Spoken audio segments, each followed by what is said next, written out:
Here, this will serve as a good spot to cross over. Arlacino, hold up a second. Since you brought us all this way, would you mind telling us what you've got planned?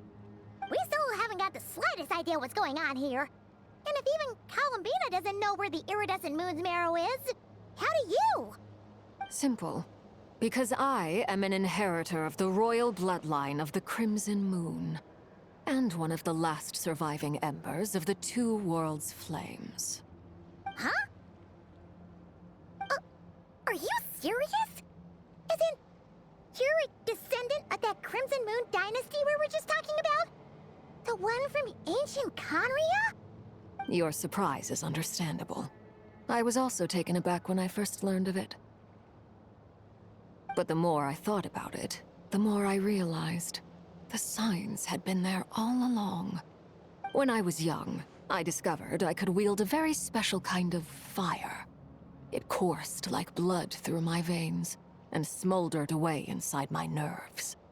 What's more, whenever I experienced strong bursts of emotion or drew too deeply on this power, it was like some kind of presence within the fire would begin to gnaw away at me, consuming me from the inside out.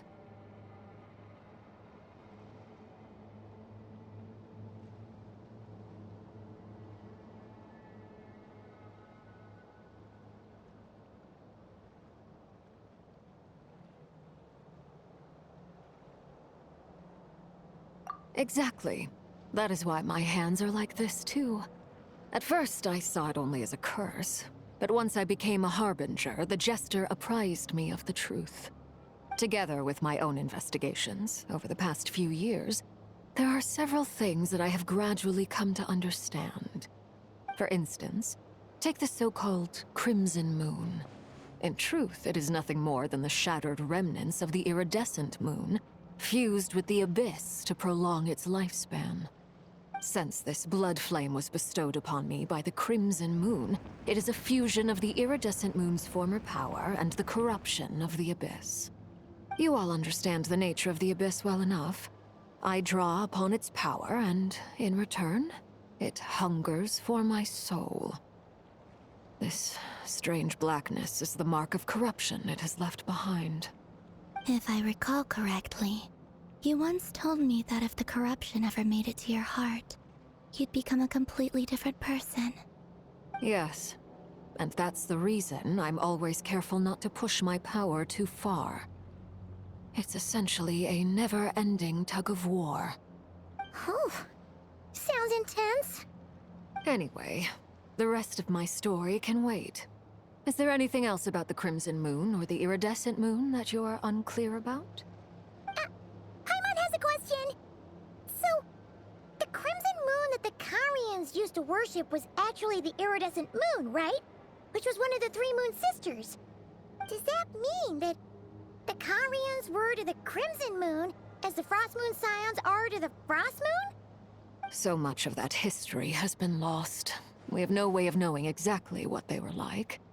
But I would suspect that the Conrians weren't as devout in their moon worship as it might appear. The iridescent moon's remains simply served as their link to the Abyss. Later on, perhaps someone discovered a way to make direct contact with the Abyss. Or maybe there was some kind of ideological divide. Either way, a dissenting faction staged a coup and drove out the royal heirs of the Crimson Moon dynasty. Still, even with the dark sun looming high overhead, the Crimson Moon's glow never truly faded. If you want living proof, it's standing right before you. The first time we met, I sensed something familiar in your presence. When I looked at you, I felt I could see that mysterious red moon in the corner of my eye. In your flames, I saw its broken image, surrounded by a strange black aura. Well, I appreciate that you kept it to yourself. Much about the Crimson Moon is still a mystery, and I'd prefer not to end up as the object of an insane research project. Anyway, time is against us here, so if there's any other questions, they'll have to wait. I just want to make sure I've got one thing straight. In her letter, Sandrone mentioned that since you are unable to contain the iridescent moon's marrow yourself, you intend to leave it in my custody. Correct? That's right. For now, it's the only way I can pay you back for your help. The iridescent moon is already part of who you are, so with its marrow in your possession, you'll be even more powerful than before. Deal. Then let's get started. Get what started? What does this place have to do with the Crimson Moon? When I first became a Harbinger, the Jester gave me a book called Parenheri, also known as Leobranto Innamorato. You should be able to buy a copy next time you're in Fontaine. It's a love story set in the Crimson Moon era, but setting aside the tangled romances of its characters, it also records a few interesting details. In the Crimson Moon era, or so the story goes, there was an orphanage that received children from beyond the bounds of this world, and subjected them to a peculiar induction ceremony. Beyond the bounds of this world? For real? And what kind of induction ceremony?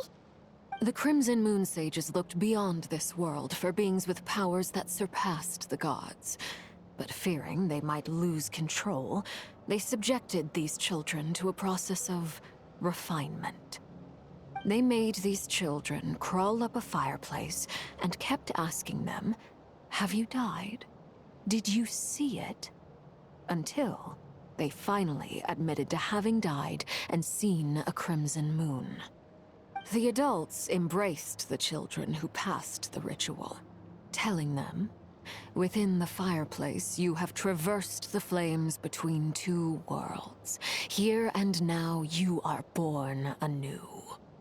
The book leaves much unsaid, but I suspect that this was their way of branding the children they had enrolled, leaving an indelible mark upon them so that they would forever live in the Crimson Moon's light. That explains why I can't sense the Crimson Moon's marrow in this world. It makes sense that it would be sealed in a special space that can only be accessed temporarily through some kind of ritual. But there's no fireplace here. Do you see a chimney anywhere? Oh, are we supposed to build it ourselves? Okay, fine. Paimon will go find some bricks. That won't be necessary. The fireplace is purely symbolic. The key to the ritual is crossing the flames between two worlds. In other words, the flames that burn within me. Those burned away by such flames leave behind a kind of ghostly afterimage in the world. In the days of Conria, people believed they could be used to bridge the gap between the two worlds of life and death. In short, I can open a passage to that space for you. That's the easy part.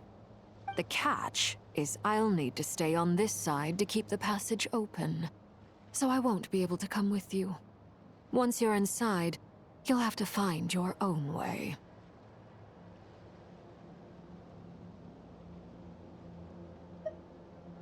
Very well.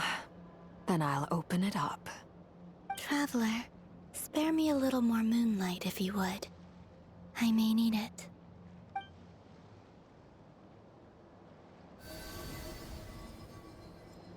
Thank you.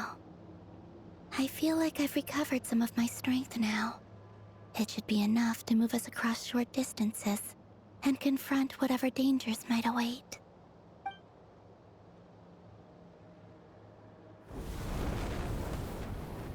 Mistress of the seven hues of ages past, great mother of the present, crimson-clad sovereign of the two realms, by fire severed, by fire renewed, I offer myself now and beseech your descent.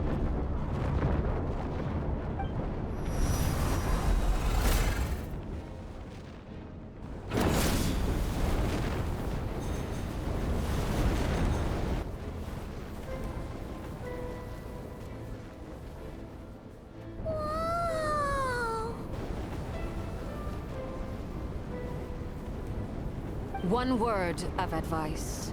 As you're crossing over, no matter what voices you hear, do not answer. Got it. I sense a sinister gloom inside, but also the familiar light of the moon. I feel that I am about to meet an old friend who has changed beyond all recognition. All right,